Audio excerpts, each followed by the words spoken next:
Chapter 28 दी plane exercise 28.13 topic है हमारा कोप्लैनरिटी of two lines.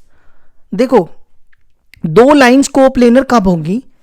दो लाइंस तभी कोप्लेनर होगी जब वो एक ही प्लेन सेम प्लेन में लाई करेगी। मतलब मैं आपको बताता हूं, जैसे मान लो कोई एक प्लेन ले लो, ये मान लो हमारा प्लेन है, ठीक है, ये हमने प्लेन ले लिया, कोई ये हमारा प्लेन आ गया।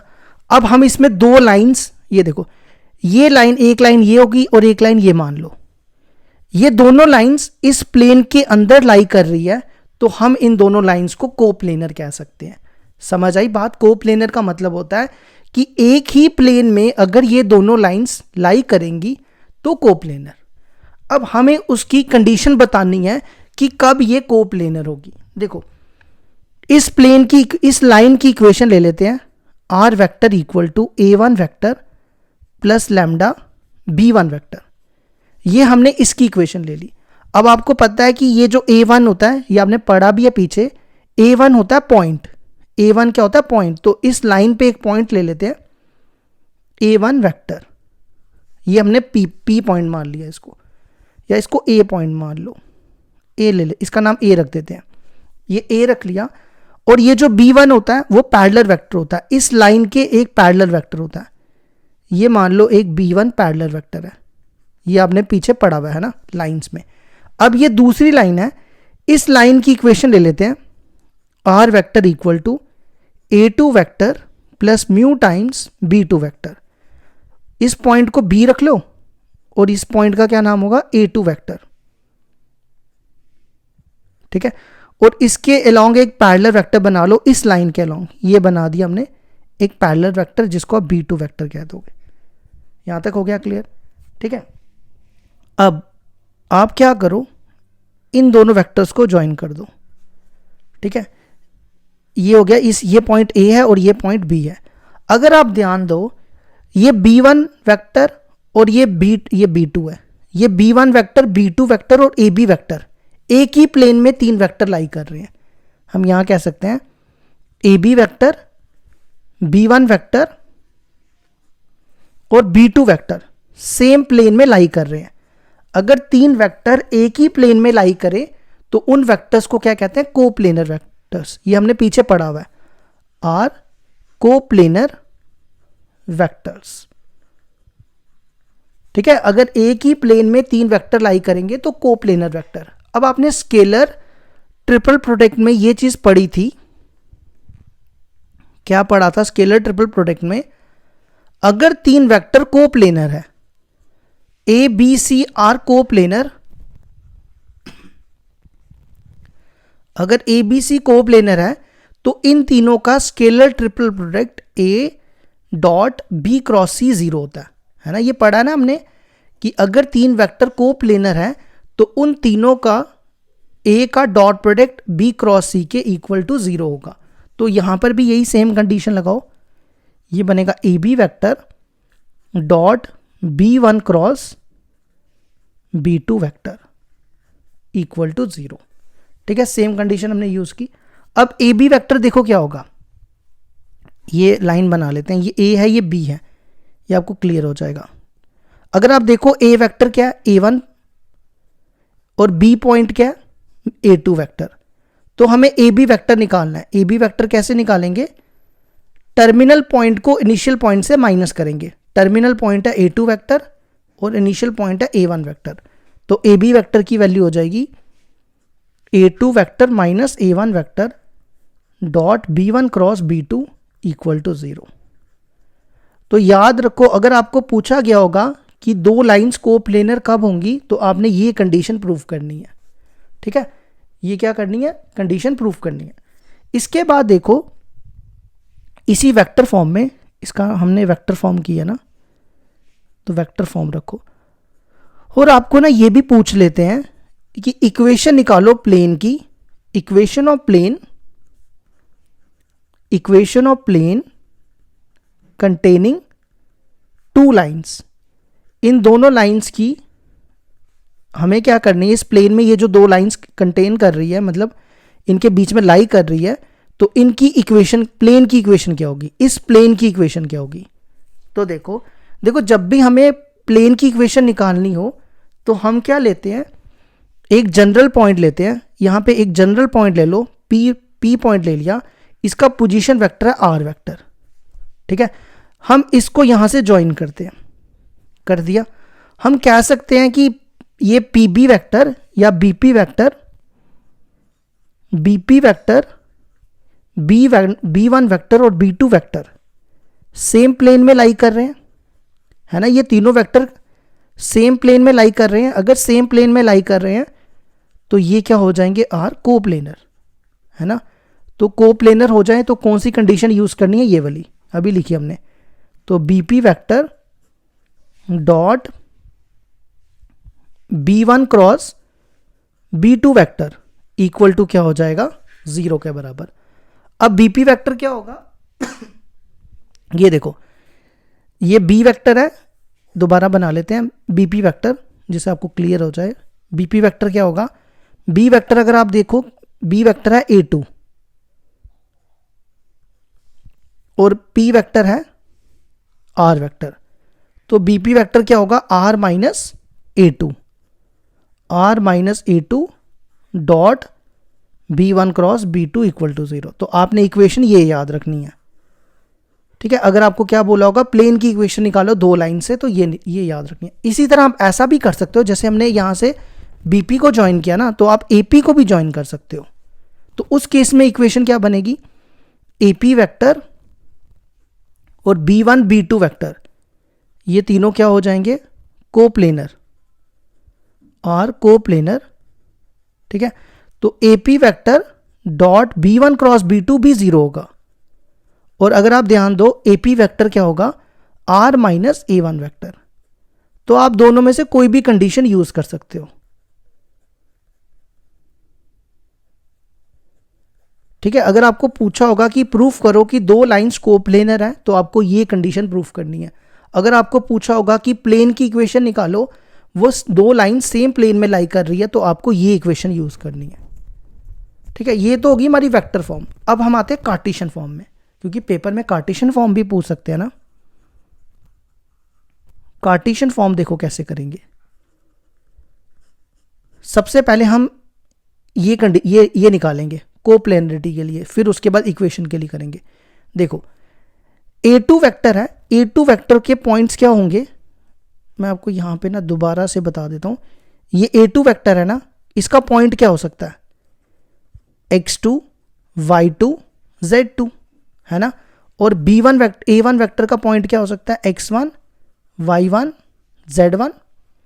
इसी तरह b1 की डायरेक्शन रेशियोज क्या होंगी, b1 की डायरेक्शन रेशियोज मान लो a1 b1 और c1।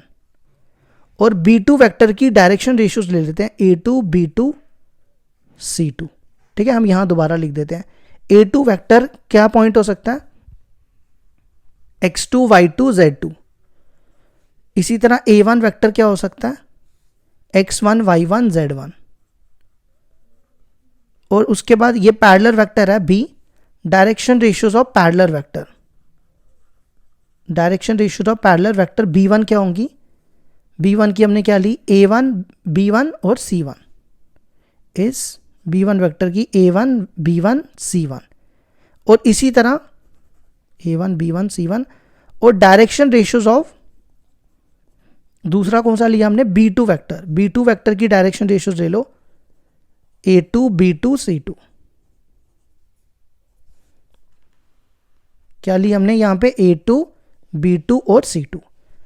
अब हम इस इक्वेशन को यूज करके हम क्या करेंगे, कार्टेशियन फॉर्म निकालेंगे। तो सबसे पहले देखो क्या, a2 minus a1, a2 vector minus a1 vector. आपने क्या करना है, ये a2 और a1 है, इनको माइनस करना है।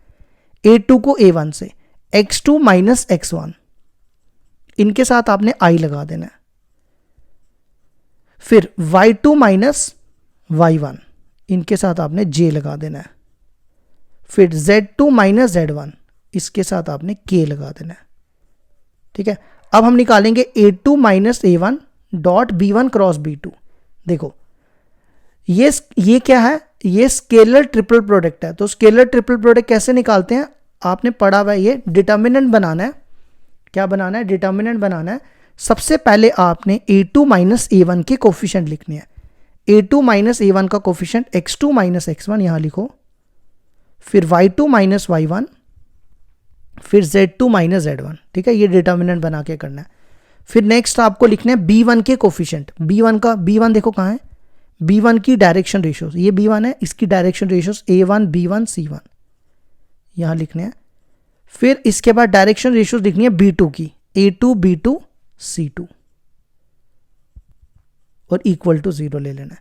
ये आ गई हमारी कार्टेशियन फॉर्म। तो आपको जब भी पूछा होगा, अगर आपको पेपर में क्या आ जाए, ये प्रूफ करने के लिए आ जाए कि प्रूफ करो कि ये दोनों लाइंस, ये लाइंस और ये लाइंस क्या है, कोप्लेनर है, और वेक्टर फॉर्म में पूछा, कार्टेशियन फॉर्म में पूछा, तो आपने ये फॉर्मूला यूज करना है। ठीक है, इसके बाद इसकी हम वो भी निकाल लेते हैं, equation of plane containing two lines, equation of plane containing two lines. देखो पहले आप वेक्टर फॉर्म में देखो क्या इक्वेशन है, पहले डिटर्मिनेंट बना लो। वेक्टर फॉर्म में देखो क्या, ये वाली equation r minus a1 vector. r vector क्या लिया था हमने, r वेक्टर आपको लेना है x1 y1 yj z के, xi yj z के। ठीक है, सबसे पहले क्या चाहिए, r minus a1। r minus a1 क्या होगा, देखो a1 ये है, अगर मैं इनके साथ i j के लगा दूं तो क्या बनेगा, x1 i y1 j z1 k, है ना, ये a1 वेक्टर बन गया। अब हमें निकालना है, इन दोनों को माइनस करना है, तो क्या बनेगा, x minus x1 i common निकाल लो, फिर इन दोनों में j common, y minus y1, और इन दोनों में k common, z minus z1। ठीक है, आपको फॉर्मूले में नहीं याद रखने, आपको सिर्फ आपको ये याद रखना है, एक ये याद रखना है, दो चीजें होगी, नहीं ये नहीं याद रखना आपको, एक ये दो, एक ये तीन और एक ये, बस, और कुछ याद नहीं रखना। तो इसके कोफिशिएंट लिखो x minus x1, y minus y1 और z माइनस z1, और फिर इसके a1 b1 c1 a2 b2 c2। ये आ गई हमारी प्लेन की इक्वेशन। ठीक है, अगर आप देखो दोनों सेम ही है, इसमें और इसमें क्या फर्क है, यहाँ पे a2 है और यहाँ पे r है, और ये दोनों भी सेम है, यहाँ पे x2 की जगह x है, y2 की जगह y है, z2 की जगह z है। ठीक है, तो प्रूफ कुछ नहीं याद रखना, एक चीज ये याद रखनी है कि अगर दो लाइंस को कोप्लेनर शो करना है तो ये कंडीशन, अगर एक प्लेन की इक्वेशन निकालनी है, दो लाइंस उसके अंदर लाई करती हो, तो ये इक्वेशन। कार्टेशियन फॉर्म में अगर आपको प्रूफ करना है कि ये लाइन, दो लाइंस कोप्लेनर है, तो ये प्रूफ करना है, अगर प्लेन की इक्वेशन निकालनी है तो ये याद रखना है। तो 1 2 3 4 कंडीशनें याद रखनी है बस। तो अब हम करेंगे एक्सरसाइज स्टार्ट।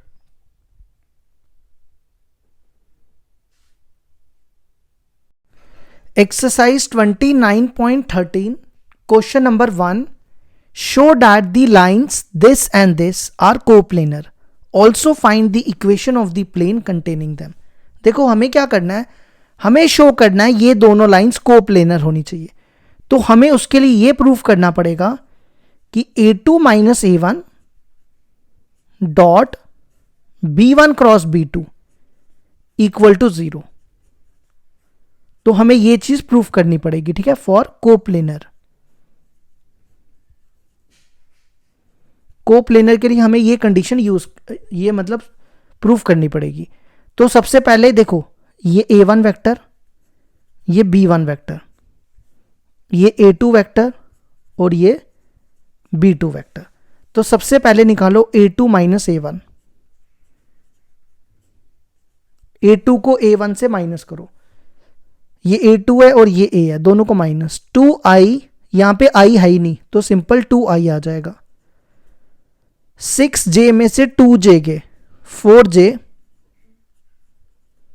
3k में से माइनस करना है तो प्लस हो जाएगा, 3k plus 3k 6k।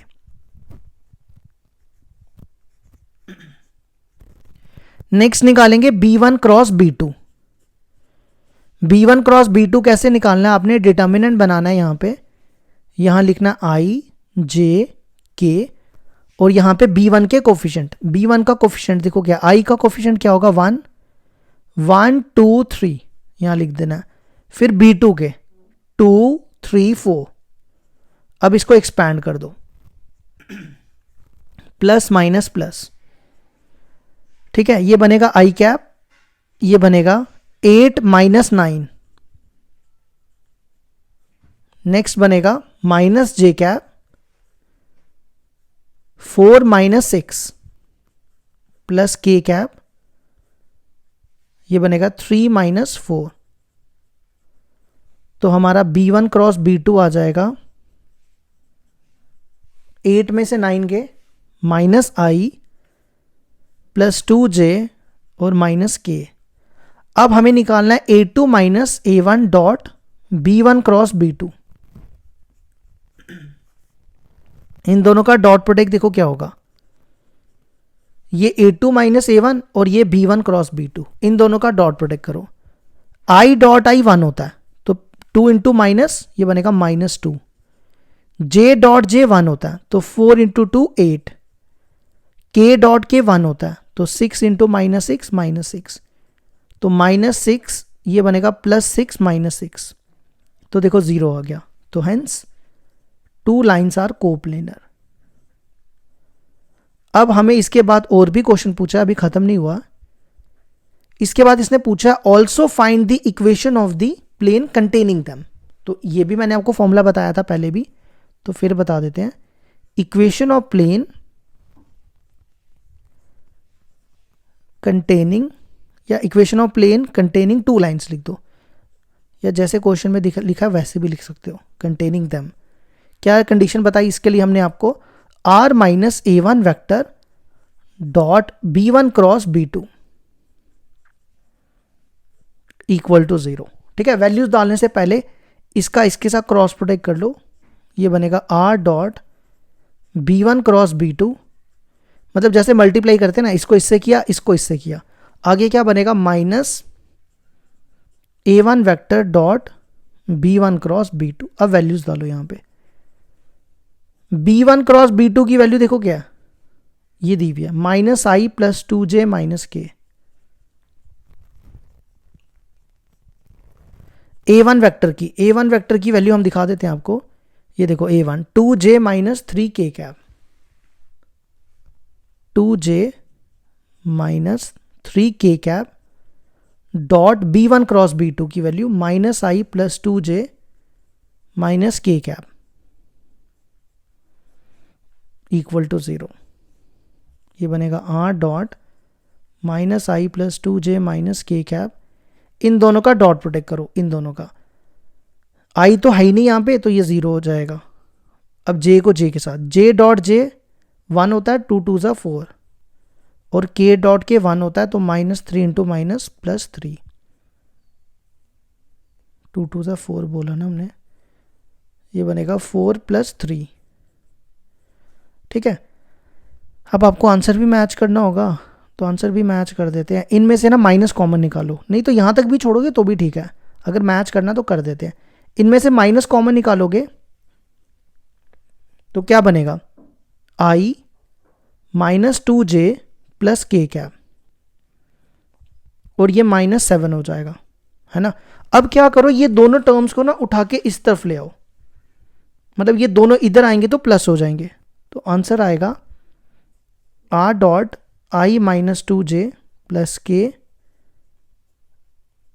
Equal two plus 7। ये दोनों टर्म्स इधर आ गई, तो ये हो गया हमारे क्वेश्चन नंबर 1 का आंसर।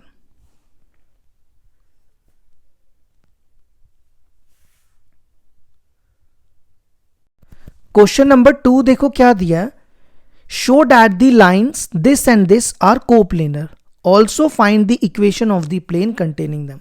हमें शो करना है ये दोनों लाइन्स कोप्लेनर होनी चाहिए। तो देखो कैसे करेंगे, ये कार्टेशियन फॉर्म है तो कार्टेशियन फॉर्म वाला फॉर्मूला यूज करेंगे। तो फॉर कोप्लेनर हमें क्या प्रूफ करना पड़ेगा, यहाँ पहले लिख लेते हैं कि हमें क्या चीज़ प्रूफ करनी है फॉर कोप्लेनर के लिए। x2 minus x1, y2 minus y1, z2 minus z1, a1 b1 c1, A2B2C2 equal to 0 आना चाहिए। ठीक है, तो सबसे पहले x1 देखो क्या होगा, पहले हमें x1 y1 z1 चाहिए होगा। देखो प्लेन की इक्वेशन ये होती है x माइनस x1 अपॉन ए, y माइनस वाई, प्लेन के नहीं सॉरी लाइन की, z minus z1 upon c1। तो अब यहां से कंपेयर करो, x1 कितना होगा, देखो यहां पे x1 है, यहां माइनस x1 है और यहां प्लस 1 है, तो ये ऐसे हो जाएगा, मतलब इसको कंपेयर कर लिया तो x1 कितना होगा, ये माइनस इधर जाएगा तो -1। मतलब इतना याद रखो कि अगर यहाँ पे प्लस है, देखो जैसे यहाँ +1 था तो आपने -1 लिखा, मतलब साइन को चेंज करना है बस। अब जैसे यहाँ माइनस है तो y1 को +3 लिखना है।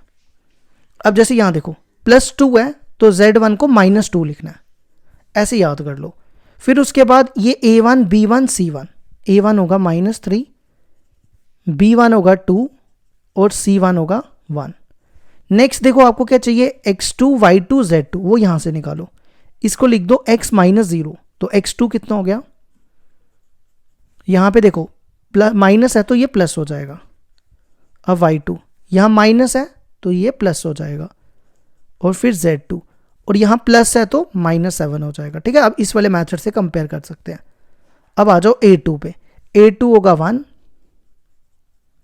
b2 होगा -3 और c2 होगा 2। ठीक है, अब हमें प्रूफ करना है ये 0 के बराबर होना चाहिए, तो हम ये ले लेते हैं। सबसे पहले देखो क्या, x2 माइनस x1, x2 है 0, x1 है, x2 माइनस x1 मतलब 0 में से इसको माइनस करोगे तो 1 हो जाएगा। y2 minus y1, 7 minus 3 4, z2 minus z1 -7 plus हो जाएगा, -7 + 2 5, फिर a1 b1 c1 -3 2 1, और इस ये देखो a2 b2 c2 1 -3 2।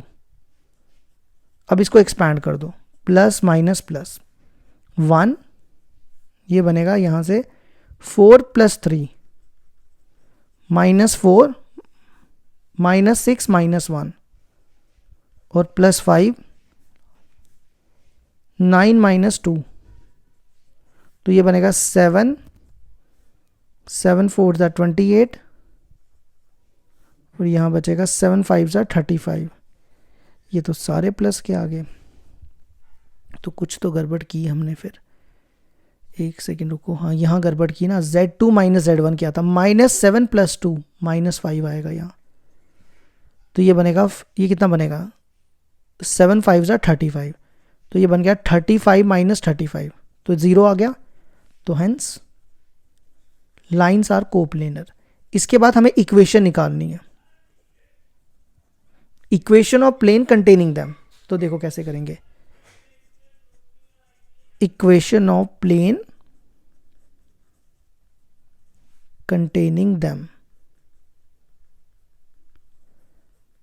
उसके लिए आपने क्या करना है, देखो यही सेम फॉर्मूला लिखना है, बस यहां पे x2 और y2 और z की x2 y2 और z2 की जगह x y z कर देना है। x माइनस x1 यहां लिखना है y माइनस y1 और यहां लिखना है z माइनस z1, और डिनोमिनेटर में सेम लिख देना है। ये डिनोमिनेटर नहीं है सॉरी, सेकंड रो है, second row third row same, a1 b1 c1 और a2 b2 c2 और इक्वल टू 0 इसको ले लेना है। अब x1 की वैल्यू डालो, x माइनस x1, x1 है -1 तो ये +1 हो जाएगा।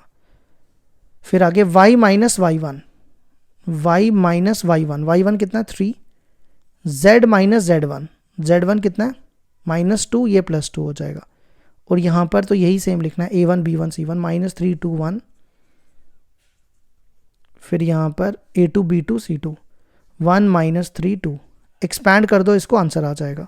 ठीक है, अब हम डायरेक्ट एक्सपैंड करेंगे, इन दोनों को मल्टीप्लाई किया था, अभी यही आएगा 4 + 3, देखो 4 + 3 7 माइनस y माइनस 3 आया था ना -7, यही आएगा देखना अभी भी, -6 -7 प्लस z + 2 और ये आएगा 9 -2 7। इन तीनों में देखो 7 कॉमन है ना, 7 बाहर निकाल लो, देखो तीनों में 7 है, यहाँ बनेगा x + 1, ये माइनस मल्टीप्लाई होकर प्लस हो जाएगा, y माइनस 3 और z प्लस 2। 7 को उधर फेंक दो तो ये बनेगा, आंसर आएगा ये 1 प्लस 2 3 इसके था कैंसिल, तो आंसर आएगा x plus Y plus Z equal to 0। ये हो गया हमारा क्वेश्चन कंप्लीट।